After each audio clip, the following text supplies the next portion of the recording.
Olá, meu nome é pastor Cláudio Barreto, eu tenho uma palavra de Deus para a sua vida. Antes eu quero te dizer, se você deseja receber vídeos da mensagem, da palavra do Senhor, você se inscreva no meu canal e ajude a divulgar a palavra de Deus. Deus te abençoe. A Bíblia vai nos dizendo lá no livro de Gênesis, no capítulo 1, que Deus fez o céu, fez a terra, fez tudo que há.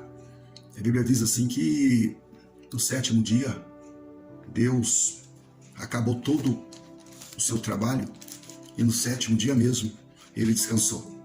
Está escrito no capítulo 2, no versículo 2 de Gênesis. E havendo Deus acabado no sétimo dia a sua obra que tinha feito, descansou no sétimo dia de toda a sua obra que tinha feito. Então, meus irmãos, Deus trabalhou no sétimo dia. Trabalhou. A Bíblia não fala até que horas que ele trabalhou no sétimo dia, mas ele trabalhou. E depois ele descansou.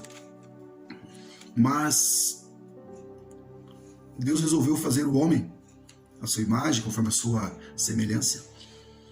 E todos já sabem da história que da costela do homem, Deus fez a mulher e os colocou no jardim do Éden, no paraíso de Deus. E Deus então avisou o homem, no capítulo 2, versículo 17, mas da árvore da ciência do bem e do mal, dela não comerás, porque no dia em que dela comeres, certamente morrerás. Esse morrerás, ele traz uma consequência muito grande. E vamos ver mais para frente, quando a mulher foi enganada, e também passou para o homem, e os dois então participaram, comeram daquela fruta que não era para comer, comeram daquele fruto, daquela árvore que não era para comer. Muitos falam que foi uma maçã, mas a Bíblia não fala que fruta que era. Mas aí o que importa é que eles desobedeceram à ordem de Deus. E Deus disse: no dia em que dela comeres, certamente morrerás. E a morte que Deus falou, certamente morrerás, se estende em três aspectos. A morte física. A morte física é a morte mais conhecida de todos nós.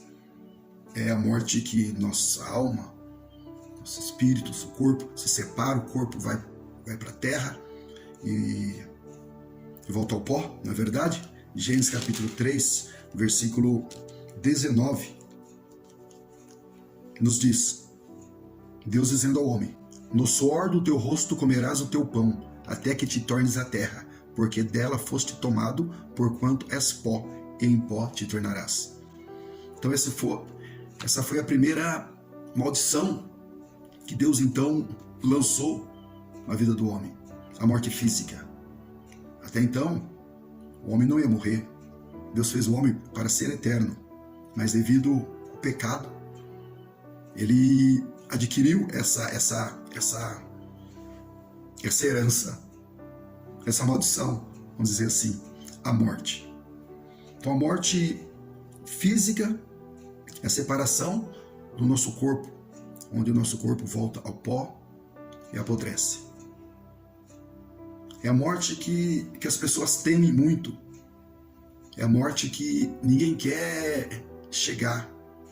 É uma palavra que causa pânico, causa medo, causa um transtorno. Tanto é que quando sabemos que chegou a vacina contra a Covid, as filas enormes, multidões, por quê? Porque ninguém quer morrer. A morte física. Mas não tem jeito, ninguém vai escapar da morte física. Porque nós somos descendentes de Adão. Nós adquirimos isso.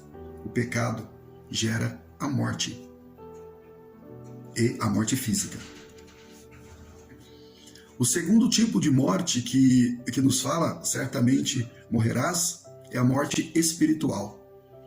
Adão e Eva, no jardim, eles viviam uma união perfeita com Deus.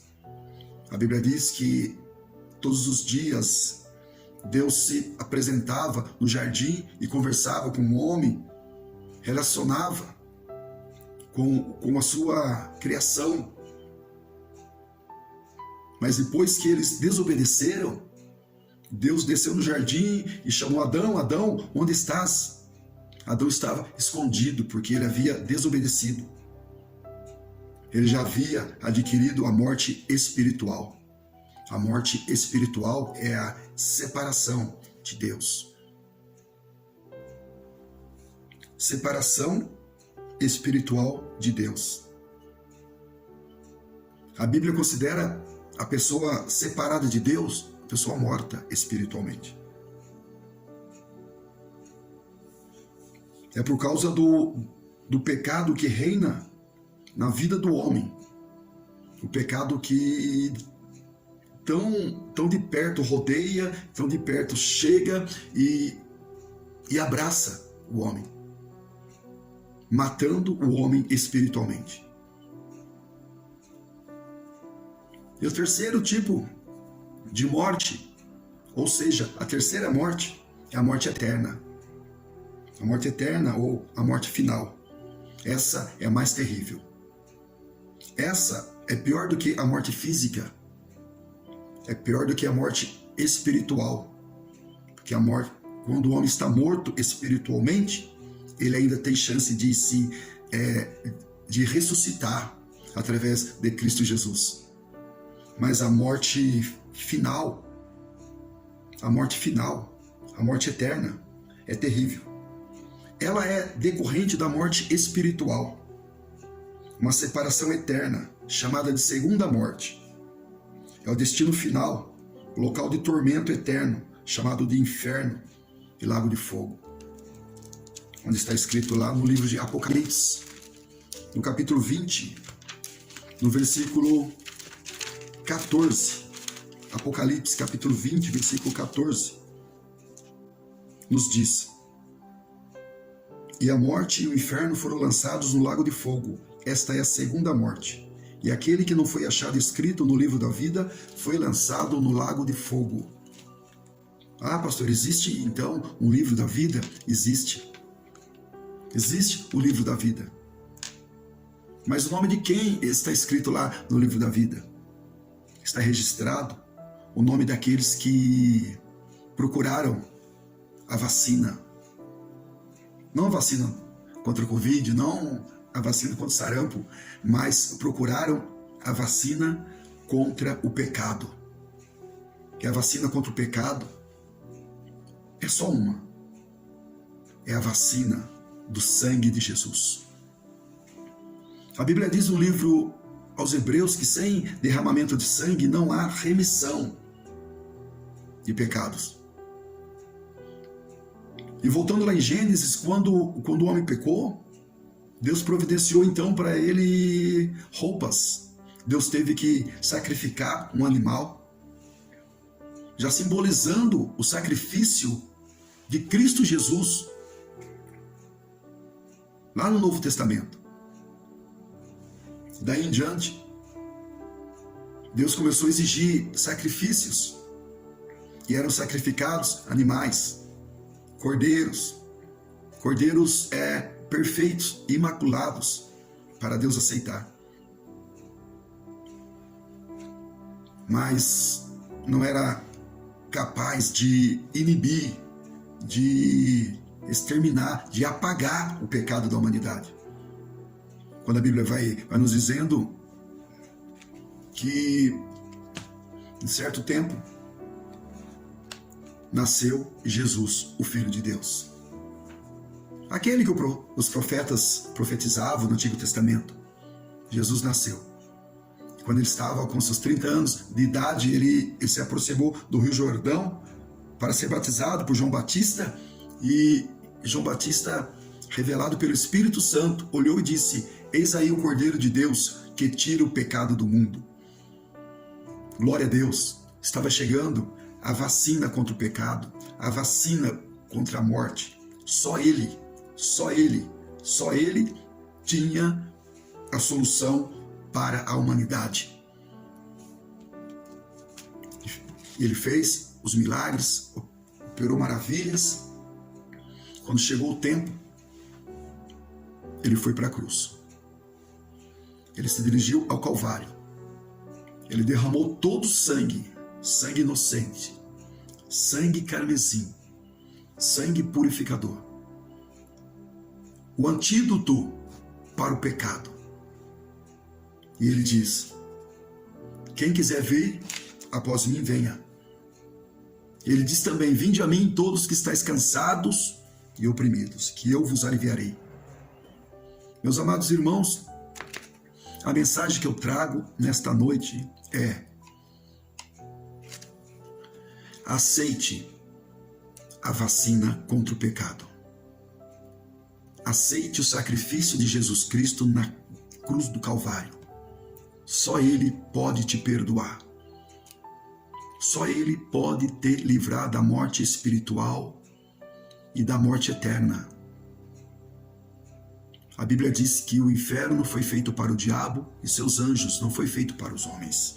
Mas o pecado leva os homens para o inferno. Por isso eu apresento hoje a melhor e a mais eficaz vacina contra o pecado. Não é religião, não é seita, mas é o sangue de Jesus que nos purifica de todo o pecado. Se você ainda não se vacinou, se vacine agora. O Espírito Santo está falando contigo. Se vacine agora. Se prepare para receber a dose milagrosa do sangue de Cristo na tua vida. A tua vida será outra. Deus tem bênção para você. Deus quer mudar a tua história. Deus vai fazer o impossível acontecer na tua vida. Somente aceite o sacrifício de Cristo, que foi por mim e foi por você. A Bíblia diz: se hoje ouvires a voz do Senhor, não endureça o coração, mas abra o coração. Abra o coração. Jesus te ama. E hoje Ele te salva. Vamos orar? Ore juntamente comigo. Eterno Deus, eterno Pai, neste momento, ó Deus, nós estamos diante da Tua gloriosa presença, diante da Tua palavra que é viva, é poderosa, é eficaz. Ah, meu Deus querido, nós temos pronunciado a Tua palavra. Temos feito menção, ó Deus, da eficácia que há no sangue do Teu Filho amado Jesus Cristo. O sangue que foi derramado lá no Calvário para a salvação de todos os que creem. Senhor meu Deus, eu apresento esse Teu Filho que nesse momento está orando juntamente comigo. Apresenta a Tua filha, apresenta, Senhor meu Deus, esta pessoa que está orando, ó Pai, que nesse momento está entregando a vida ao Senhor, recebendo o sacrifício de Cristo Jesus. Oh, meu Deus, escreve esse nome no livro da vida. Escreve o nome no livro da vida, para que naquele grande dia venha ter direito a entrar na cidade santa e não venha provar a segunda morte, a morte eterna. Oh, Pai amado, no nome de Jesus, enche essa vida de alegria. Enche essa vida de alegria, que o Espírito Santo de Deus possa morar nesse coração, de agora em diante. É que eu peço e te agradeço, no nome de Jesus. Amém e amém, Senhor. Graças a Deus, que Deus te abençoe, te dê bastante paz e até a próxima mensagem, se Deus assim nos permitir. A paz do Senhor.